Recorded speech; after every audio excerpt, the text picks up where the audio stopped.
Kalau di pemberitaan itu ada namanya El Nino Godzilla, itu cuma perumpamaan bahwa El Nino ini lebih kuat dibandingkan tahun 2023 kemarin. Jadi istilah Godzilla itu tidak ada. Istilah kami BMKG itu ya lemah, moderate, kuat. Jadi gambarannya bahwa El Nino itu akan mempengaruhi di pertengahan tahun ya. Dampaknya ya akan membuat lebih kering musim kemarau dan kemaraunya lebih panjang dibandingkan normalnya. Kemudian nanti musim hujannya pun akan berpengaruh.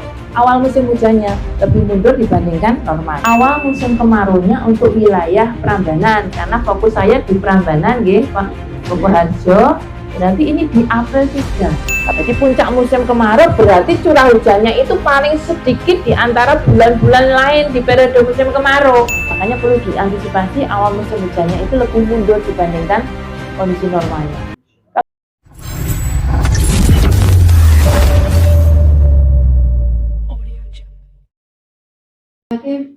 Ada kegiatan ya Bu ya untuk menyampaikan sosialisasi prediksi musim kemarau tahun 2026. Mudah-mudahan nanti Bapak Ibu semuanya bisa menyimak dan nanti bisa sharing ya Bu ya. Nanti ini namanya prediksi ya Bu ya. Nanti tetap kita simak bareng-bareng. Semoga nanti apa yang disampaikan Bu Eti dari BMKG DIY bisa bermanfaat. Karena kami itu punya semacam program untuk mendiseminasikan informasi iklim kita, Bu. Namanya Ngobar Tani, Kani. Jadi ngobrol bareng kadang tani.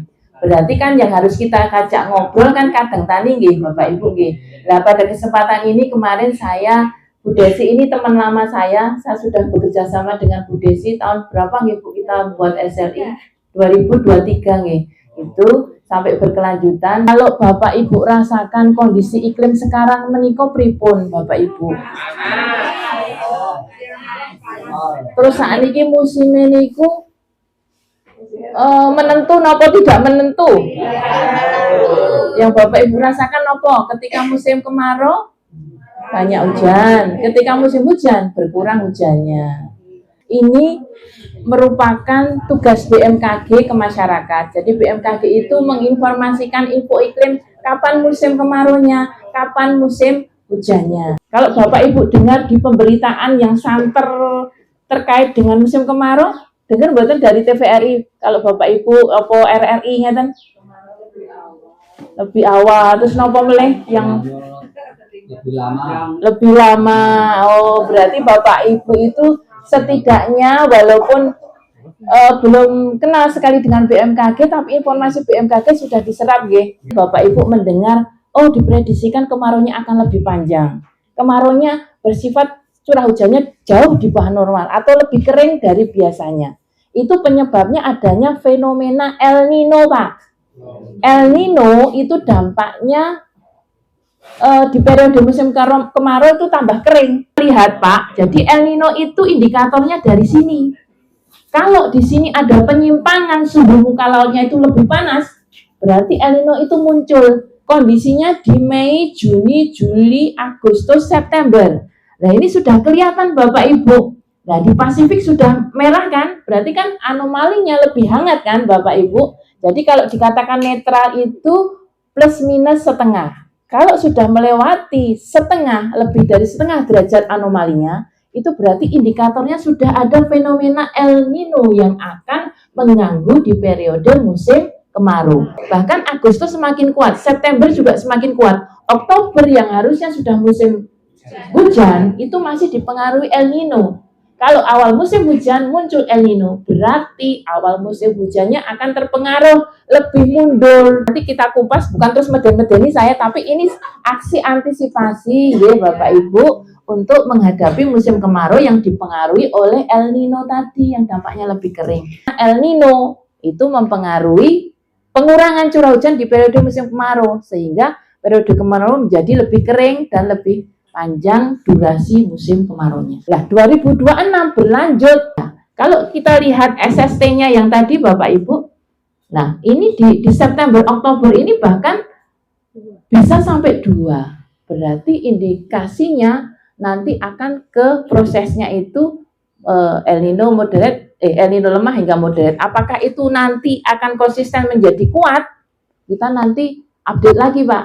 Kalau di pemberitaan itu ada namanya El Nino Godzilla, itu cuma perumpamaan bahwa El Nino ini lebih kuat dibandingkan tahun 2023 kemarin gitu. Jadi istilah Godzilla itu tidak ada. Istilah kami BMKG itu ya lemah, moderate, kuat.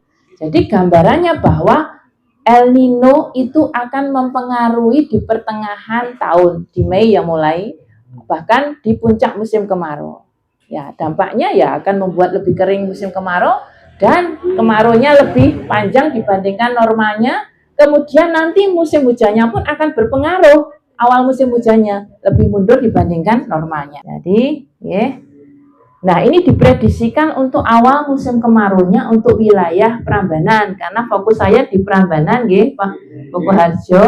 Berarti ini di April 3. Kalau April 3 sekitar tanggal pinten nggih, Bapak Ibu? Sampai tanggal terakhir. Jadi sekitar 10 hari terakhir April itu awal musim kemarau di wilayah Prambanan. Jadi puncak musim kemarau berarti curah hujannya itu paling sedikit di antara bulan-bulan lain di periode musim kemarau. Misalnya kalau nggak ada hujan selama 1 bulan, yaitu puncak musim kemaraunya di bulan Agustus kita prediksikan terjadi. Nanam ya. Nah, kita berakhirnya musim hujan. Kalau durasinya tadi 6-7, itu di Prambanan itu sekitar November 1. Itu kalau estimasinya El Nino itu masih lemah atau sedang, berarti kan akan mempengaruhi lagi itu Pak, berakhirnya musim kemarau jadi lebih panjang, berawalnya musim hujan akan lebih mundur. Tahun 2023 itu Gunung Kidul musim hujannya sampai Januari Pak. Kalau Sleman itu paling lebih lambat November Desember. Nah, kondisi El Nino ini hampir sama dengan 2023. Makanya perlu diantisipasi awal musim hujannya itu lebih mundur dibandingkan kondisi normalnya.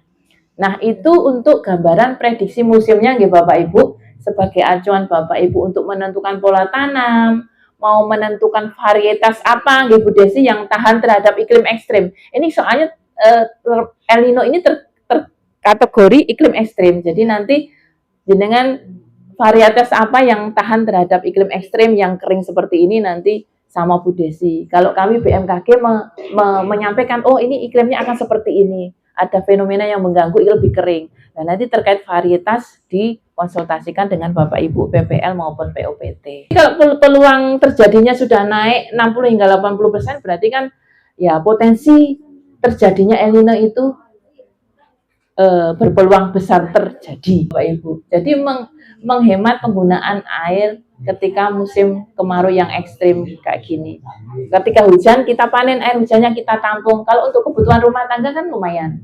Nggak usah pakai mesin untuk narik air dari sumur. Nah, sumurnya kalau kondisi seperti ini kan sumurnya kan apa namanya itu?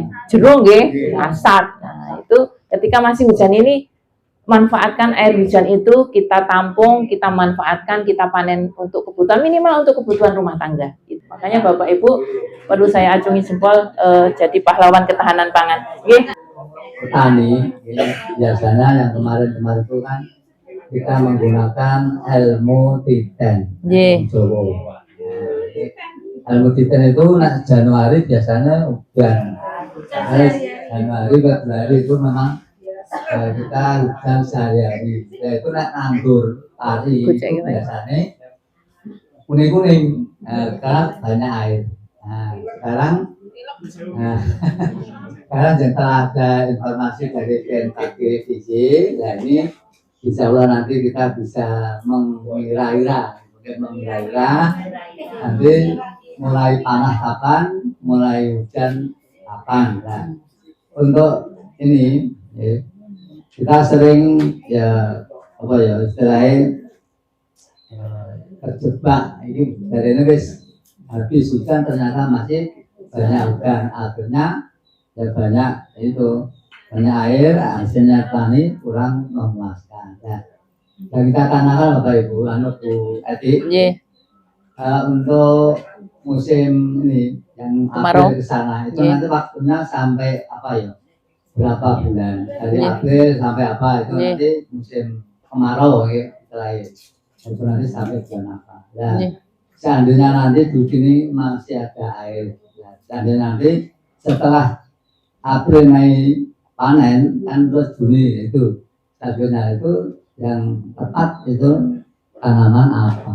Nggih. Nah, ini karena itu panasnya lebih Nggih. panas, lebih Nggih. hangat. Nah, ini Curah hujan sudah nggak ada, nggih. sehingga nanti petani itu kalau kita mau nanam ya istilahnya kalau hijau ternyata kok masih ada hujan ya kita ya nggak tahu. Nanti Nggih. mohon nanti informasi dari Nggih. itu. Kira-kira musim kemaraunya itu berakhirnya kapan nggih Pak? Nggih, tadi kita prediksikan khusus wilayah Prambanan otomatis Boko Harjo niki nggih Pak. Kita prediksikan kan 6 sampai 7 bulan. Kemudian berakhirnya musim kemarau itu sekitar November awal Pak atau 10 hari pertama November. Nggih, November itu berakhirnya musim kemarau. Nah, tadi saya sampaikan bahwa musim kemarau tahun 2026 ini kan ada pengganggunya Pak, namanya si El Nino tadi nggih. Dampaknya itu membuat periode musim kemarau itu lebih kering dibandingkan biasanya yang akan muncul di pertengahan tahun sekitar Mei, Juni, Juli. Nah, kalau El Nino tadi muncul, kita prediksikan muncul di Mei, Juni, Juli, otomatis intensitas hujan di periode Mei, Juni, Juli itu kan sudah berkurang jauh di bawah normalnya Pak. Berarti antisipasinya kan berarti tidak mungkin lagi menanam padi ya Bu Desi. Berarti beralih ke palawija. Ini termasuk iklim ekstrim karena dia mempengaruhi periode musim lebih kering. Nah, itu nanti antisipasi terhadap varietasnya itu menyesuaikan dari iklim ekstrim itu. Ya mungkin ngeten Bapak. BMKG itu meramal, Memprediksikan. Ye. Jadi segala sesuatu yang belum terjadi. Oke. Alatnya apa sih Bu? Ye. Jadi kalau kita orang awam kan tidak ngerti kok iso ya sesuk udan. Jadi perkiraannya kan di BMKG misalnya bisa hujan. Kalau lihat cuaca gitu, nah itu alatnya apa Bu? Ye. Jadi mungkin orang BMKG ini sekti atau gimana gitu jadi. Sekti. Terus yang kedua karena cuacanya kan ekstrim Bu. Ye. Apa tidak ada yang namanya rekayasa? Ye. Di rekayasa misalnya sini Jira kan butuh air. Saya usul ke Bu Eti, Bu, mohon diturunkan hujan Bu. Kan bisa tuh Bu? Ya. Nah. Di rekayasa pakai pesawat atau pakai Ya, drone? ye. Modifikasi cuaca nggih. Betul, Ye. siap. Betul. Nggih. Ye. Jadi saya telepon Bu Eti, Bu, kurang air. Kalau kita berdasarkan saintis Pak, jadi kita berdasarkan data. Kalau Bapak tadi menanyakan, oh kapan perakiraannya besok, itu intinya cuaca. Kalau cuaca itu memang kita mempunyai alat yang namanya radar cuaca. Makanya Bapak kalau pernah lewat di Kelunggahan, kantor kita tuh ada bola besar. Bola besar itu radar cuaca, itu yang jangkauannya itu seluruh DIY. Bahkan sampai lewat Klaten, lewat Magelang, lewat Purworejo bisa nembak awan. Jadi itu adalah memonitoring awan-awan hujan. Jadi awan yang menimbulkan hujan, yang nggak hujan pun juga dipoto sama si radar itu. Nah, ketika awan itu kalau digambarkan warna ya Pak ya, sudah mulai kuning, merah. Nah, kita sudah ancang-ancang ini forecasternya namanya ya, untuk yang prakirawannya, namanya prakirawannya. Itu sudah membuat prediksi berdasarkan radar itu. Oh, berarti potensi peringatan dininya akan terjadi curah hujan tinggi 1 jam lagi di wilayah mana. Itu pakai radar cuaca salah satunya. Yang kedua, itu juga ada pemodelan Pak. Jadi ada hitungan numerik, mungkin kalau saya gambarkan nanti Bapak tidak tambah pusing. Ada selain radar, ada juga perhitungannya, ada juga satelit. Kita juga punya satelit yang memantau awan-awan di sana, di angkasa sana Pak, untuk mendukung prediksi cuaca. Nah kalau prediksi musim ini, kita juga berdasarkan pemodelan Pak, pemodelan statistik. Jadi awalnya dari penakar curah hujan yang kita plot di wilayah seluruh DIY. Kita ada sekitar 123 pos hujan. Yang itu merupakan bahan baku kita untuk memprediksi musim Pak. Jadi kapan awal musimnya, kapan curah hujan ekstrimnya, curah hujan tingginya di wilayah Prambanan, Bulanan, dan sebagainya. Jadi itu dasar-dasar kita memprediksikan. Jadi berbeda dengan Pranoto Mongso yang biasanya cuma melihat tanda-tanda alam. Tadi Pak Ketua sudah menyampaikan tadi, biasanya pakai Pranoto Mongso. Tetapi Pranoto Mongso itu tidak bisa menangkap ekstrim. Contoh El Nino. El Nino itu tidak bisa ditangkap oleh Pranoto Mongso. Karena Pranoto Mongso itu biasanya tanda-tanda alam. Misalnya apa Pak? Kalau musim hujan, katak itu ya, katak yang sudah. Nah, sekarang bangunan sudah di mana-mana, sawah sudah nggak ada, katak jarang berbunyi, kan nggak bisa jadikan patokan. Kalau itu awal musim hujan, garengpong itu juga sudah. Lah ya, garengpong juga sudah jarang sekarang. Lah sekarang kalau berdasarkan itu kan sudah nggak valid Pak. Sedangkan kami pakai dasar-dasar saintis itu berdasarkan data, berdasarkan alat radar cuaca itu ya alatnya itu mahal Pak. Makanya akurasi dari prediksi kami itu sekitar 75 hingga 85. Kalau cuaca itu sampai 90, kita juga sampai 90%. Jadi 100% hanya milik Allah Subhanahu wa taala. Okay? Tapi kita sudah berusaha 85 sampai 90% itu sudah bagus untuk prediksi. Pemerintah setempat, misalnya Gunung Kidul itu kan ekstrim tuh, hujan nanti kalau misalnya itu bisa dia minta itu dari pemerintah itu mengajukan ke BNPB. Jadi kita tuh kongsinya dengan BNPB, dengan BRIN ya, BRIN sama kami BMKG. Jadi OMC modifikasi cuaca itu bukan BMKG aja, ada beberapa instansi yang terlibat dari BRIN dan BNPB. Jadi menyurat ke BNPB, nanti BNPB akan menyampaikan ke kami atau menyurat ke kami ke Kedeputian, nanti Kedeputian BMKG akan menyampaikan ke BNPB juga. Jadi sudah ada sinergi di antara BRIN dan BNPB. Nah, melalui surat misalnya bermohon nih wilayah Sleman dengan Bupati Sleman gitu misalnya, itu bermohon ke BMKG atau BNPB atau salah satunya itu bisa. Nah, terkait modifikasi cuaca itu bukan murah Pak, mahal. Karena dari segi operasional harus kan NaCl ya, itu kan menyebar NaCl ke awan. Jadi kalau misalnya puncak musim kemarau mau menyebar NaCl, yang puncak musim kemarau itu bahan bakunya awannya nggak ada ya percuma Pak. Ini biasanya menanam padinya itu padi pantun. Padi 3 kali nih. 3 kali tanam padi pantun. Sehingga karena sudah tahu prediksi musim tadi, otomatis kita semua anggota kelompok tani itu harus siap-siap untuk musim tanam berikutnya, meskipun masih air itu masih bisa kita giliran untuk padi, tapi 1 kali musim tanam mungkin kita harus menanam palawija. Untuk menanam palawija ini apakah harus diseragamkan atau berbeda? Tanaman apa yang pas untuk mengantisipasi musim kemarau?